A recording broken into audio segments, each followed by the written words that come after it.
Vamos então entrar na primeira ronda dos pedidos de esclarecimento. Relembro que cada pedido de esclarecimento tem a duração até 5 minutos, com resposta imediata do Sr. Primeiro-Ministro. E para o primeiro pedido de esclarecimento, dou a palavra ao Sr. Deputado André Ventura, do Chega, para o formulário. Faz favor, Sr. Deputado. Muito obrigado, Sr. Presidente, Sr. Primeiro-Ministro, Srs. Ministros, Srs. Deputados. Sr. Primeiro-Ministro, começo por cumprimentá-lo a si pela vitória eleitoral do dia 18. E, de facto, se houvesse a maioria maior, é preciso também anotar o novo quadro parlamentar em que estamos. O Chega aumentou 268.045 votos, a AD aumentou 141.000 votos. O PS perdeu 370.000 votos. O Chega aumentou 4,69%, a AD aumentou 2,95%. Se há uma maioria maior, há também um novo quadro parlamentar, que exige de nós, de todos, reformas a sério para Portugal.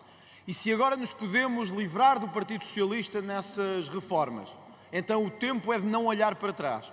O tempo é de servir e concretizar o voto dos portugueses. Por Sr. Primeiro-Ministro, deixe-me ser frontal consigo para lhe dizer isto. Se disse, e cito, que temos que romper inércias e obstáculos, a maior inércia e obstáculo dos últimos 50 anos foi o conluio entre PS e PSD para destruírem a nossa democracia. Foi o maior conluio entre estes dois partidos. E por isso, como diz, é tempo de fazer e não de falar. E então vamos às perguntas e vamos ao que é preciso fazer. Disse que encontrou um descontrolo migratório. Assim é. Culpa daqueles senhores que ali estão, mas que agora já não podemos fazer muito senão controlar e reverter. Vai ou não impedir ou suspender o reagrupamento familiar? Foi o seu ministro que admitiu, aí ao lado, que podia entrar entre 500 mil a 750 mil pessoas em Portugal. Em Portugal. E por isso basta fazer as contas para saber que com o número de migrantes que temos, que podem ser ou ter reagrupamento familiar, que mais de 500 mil podem beneficiar desse reagrupamento. O que é que vai fazer para o impedir? E, portanto, não basta vir aqui dizer vamos tentar impedir. Não, o que é que vai fazer para impedir? Vamos fazer como a Áustria e suspender o reagrupamento familiar? Ou vamos só fingir que vamos fazer para agradar ao PS e continuar a entrar gente que nunca mais acaba e o país continua ao descontrole que foi? E que é? Essa é uma pergunta que é preciso responder, porque diz, vamos alterar a lei da nacionalidade. Em quê? Em quê? Porque sabemos que, ainda agora vimos, infelizmente, no acidente de viação que houve há 8 dias, vimos o que é ser português. Pessoas que nunca tinham estado em Portugal, que não sabiam falar português, nem conseguiam dizer bom dia, mas chamavam-se a si próprios portugueses. Culpa daqueles senhores que venderam passaporte e andaram a vender passaportes nos últimos anos. Por isso, Sr. Primeiro-Ministro, o que é que vamos fazer, efetivamente, para limitar isso? Não poderia deixar de o confrontar, porque muitos dos que estão em casa sabem isso, da saúde. Tivemos a oportunidade, Sr. Primeiro-Ministro, no debate que tivemos para esta eleição, de perceber como o Sr. Primeiro-Ministro vê o país com uns óculos diferentes de todos os outros. Olhe, este fim de semana prolongado, 14 serviços de urgência estavam encerrados novamente. E o que é que o Sr. Primeiro-Ministro vai e faz? Nomeia a Ministra da Saúde, a mesma. Como funcionou bem durante o último ano, toca de fazer o mesmo para o novo ano. Sr. Primeiro-Ministro, 14 serviços de urgência fechados num fim de semana em que os portugueses precisavam, em que os turistas precisavam de acesso à saúde.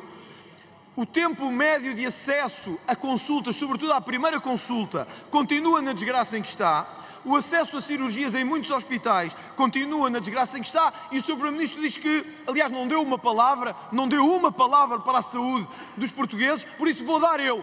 Ou o Governo muda na saúde, ou o Governo faz alguma coisa pela saúde de quem cá está e não de quem vem para cá, ou nós não toleraremos muito tempo este Governo de Portugal.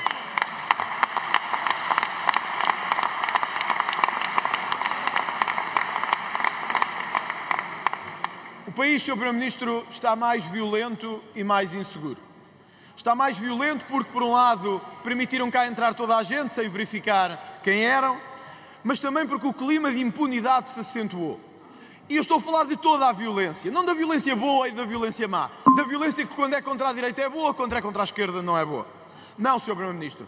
O que é que vai fazer para tornar Portugal um país mais seguro? Porque se os portugueses nos deram uma maioria para colocar toda aquela parte da bancada como desnecessária, então eu digo-lhe uma coisa. Temos um desafio os dois para fazer. Colocar este país como o mais seguro do mundo. Eu estou disposto a isso. Quero saber se o Sr. Primeiro-Ministro também está disposto.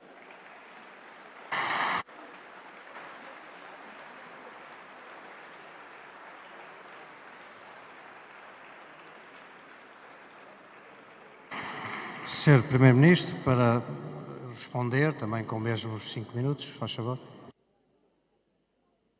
Muito obrigado, Sr. Presidente, senhoras e senhores deputados. Sr. Deputado André Ventura, começo por lhe agradecer as suas palavras de felicitação e de lhe dizer que é verdade, o quadro parlamentar teve alterações. No que diz respeito ao Governo, o suporte parlamentar do Governo aumentou e a diferença entre a primeira e a segunda força política também aumentou. É verdade também que a segunda força política com representação parlamentar mudou e o Sr. Deputado hoje protagoniza o segundo grupo parlamentar com maior representação parlamentar e eu também o cumprimento por isso, porque é devido. Dizer-lhe, Sr. Deputado André Ventura, que há uma coisa que o Sr. Deputado diz repetidamente e que deve ser muito bem contextualizada. É verdade que nos últimos 50 anos nós fomos acumulando algumas frustrações, alguns objetivos que ficaram pelo caminho, algumas expectativas que criámos e que acabaram por sair goradas. Mas eu espero que o Sr. Deputado não confunda essas frustrações, essas expectativas goradas com todas as grandes conquistas que Portugal alcançou nestes 50 anos, face à inércia, ao imobilismo e ao atraso dos 50 anos anteriores, Sr. Deputado. Eu espero que o Sr. Deputado jamais confunda a capacidade transformadora e reformista dos últimos 50 anos com aquilo que aconteceu nos 50 anos que os precederam, porque não estou a ver que o Sr. Deputado queira regressar a esse tempo. Espero, sinceramente. Espero, sinceramente, e acho que os portugueses também esperam. Acho.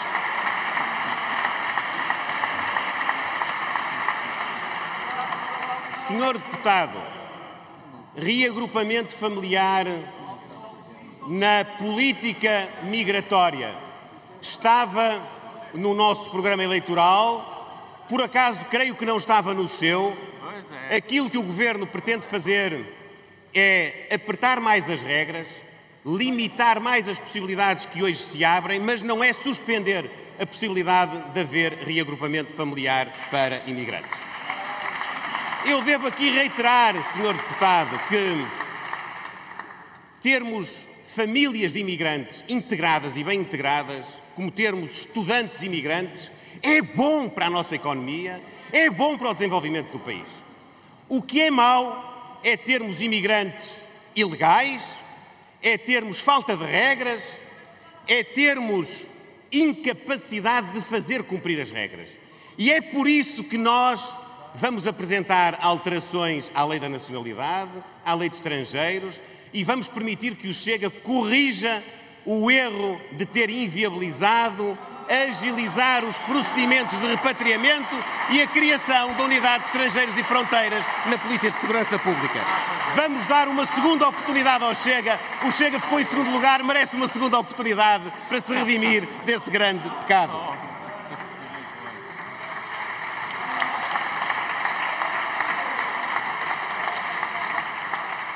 Senhor Deputado André Ventura, a saúde é de facto uma matéria fundamental, a qual precisa de sentido de responsabilidade, obviamente de capacidade de escrutínio e fiscalização das oposições, mas também de contribuição responsável para resolver os problemas. O Sr. Deputado pode maximizar o alarme criado pelo encerramento de urgências.